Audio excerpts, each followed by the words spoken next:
Chechnya in 2009.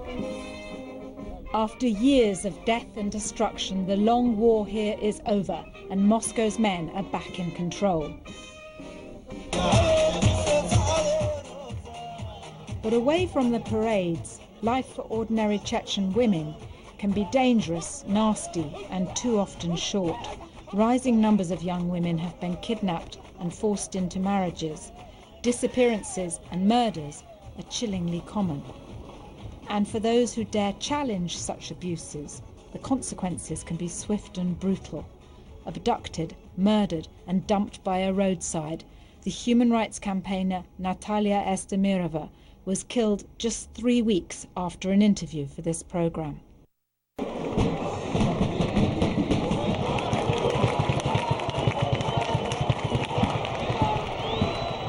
Chechens versus Russians.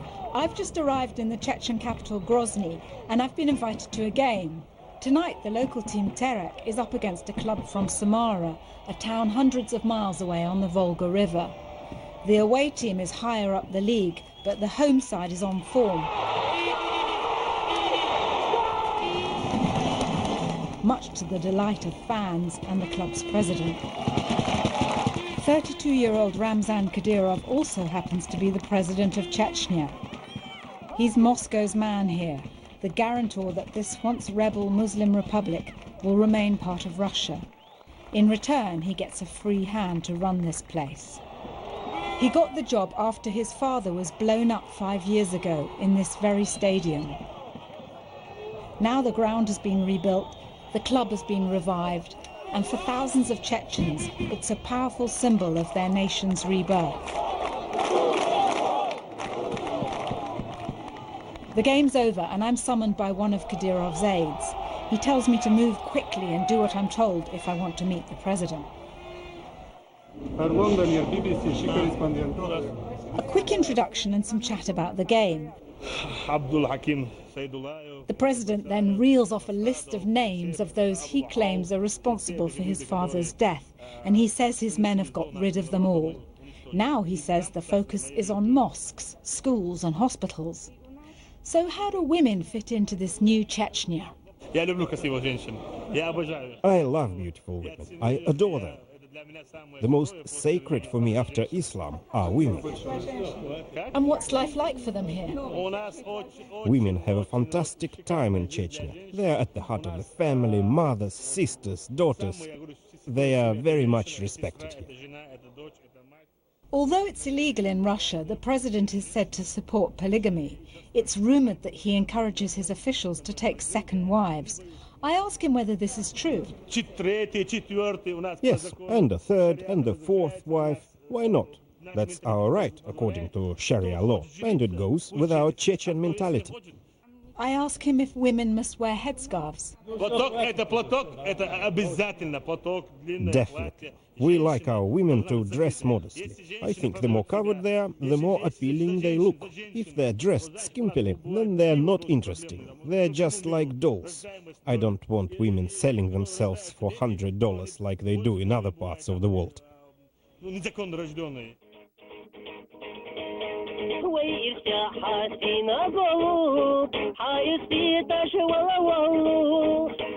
Life for Chechen women definitely isn't the same as in other parts of the world.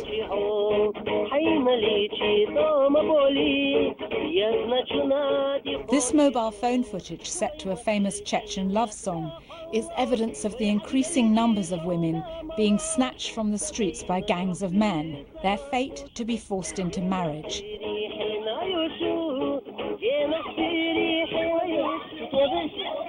The victims are often teenage schoolgirls.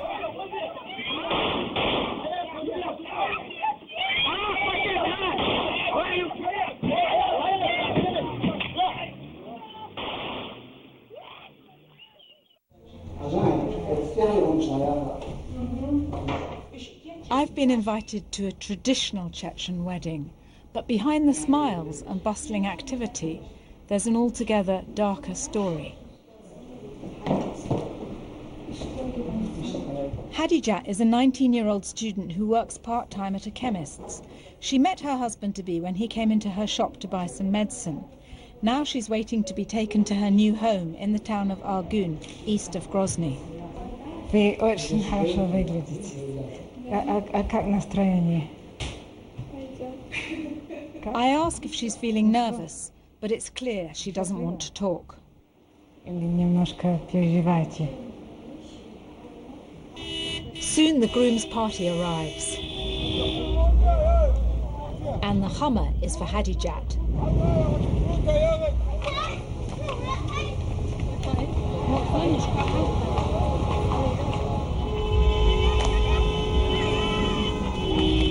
The whole town is swept along by this crazy cavalcade.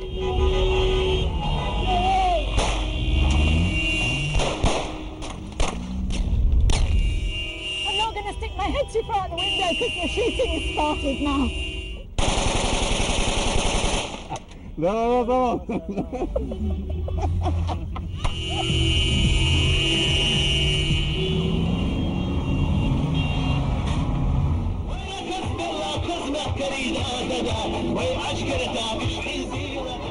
Hadijat arrives at her new home, and her groom's family seems delighted.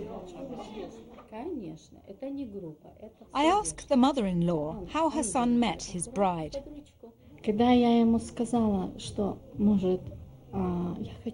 I told my son he should get on with finding himself a bride. He told me he had found someone. He asked her to marry, but she said she wanted to wait a few years.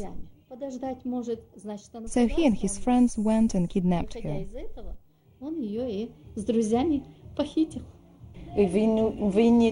I ask her whether she thought being grabbed off the street would be frightening. No, I don't think so. We Chechen women say no, but that sometimes means yes. Our men can sense that. If she cried, they were tears of joy. Tears only make women more beautiful.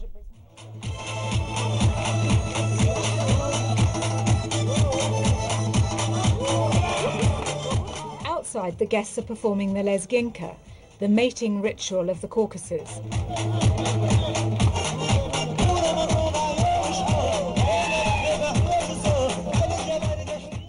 Hadijat quietly watches the men and women check each other out.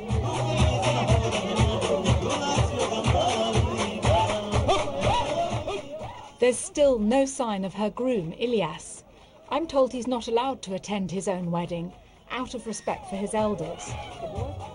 But I do track down his cousin Isa, who tells me how he helped to kidnap the unsuspecting Hadijat in the center of Grozny.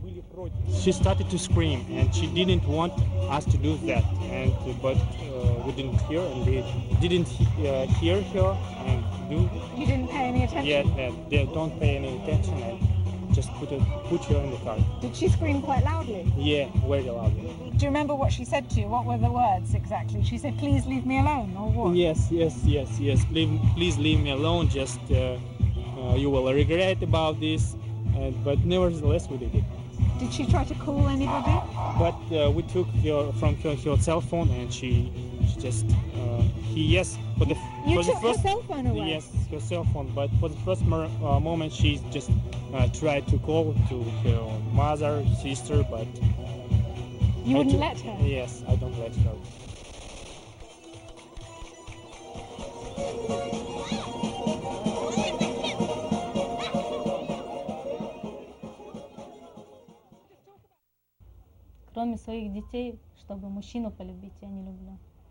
Medina's married life began in an even more violent way. When she was 17, she was kidnapped for marriage and then escaped, but not for long. A week later again, this guy chased me on the street and put me in the car. He said, "All my friends are saying that I'm not a real man because I let you run away." He was very angry and he was drunk. That second time, he didn't waste any time. He raped me. Then he took me to his relatives and said, "Now you are my wife. No one can take you back." Medina's husband died in the war, and then she had to give her baby daughter to her in-laws. Chechnya may be part of Russia, but children here automatically belong to the father's family. Now Medina lives in an overcrowded hostel for war refugees. Medina's tale is far from uncommon. Down a dirt track in the outskirts of Grozny, there's a centre which provides support for some of Chechnya's most vulnerable women. Like the building itself, the women who come here bear the scars of war. Lipka Bazaeva, the centre's founder, has recently done a survey which suggests that as many as 1 in 5 Chechen brides have been stolen. Actually, the war changed everything. Our society was devastated, just like our homes and our buildings. People's souls were destroyed, especially those of men. They've gone through cruelty, humiliations and torture. They became aggressive. All that affects families, and first of all, women.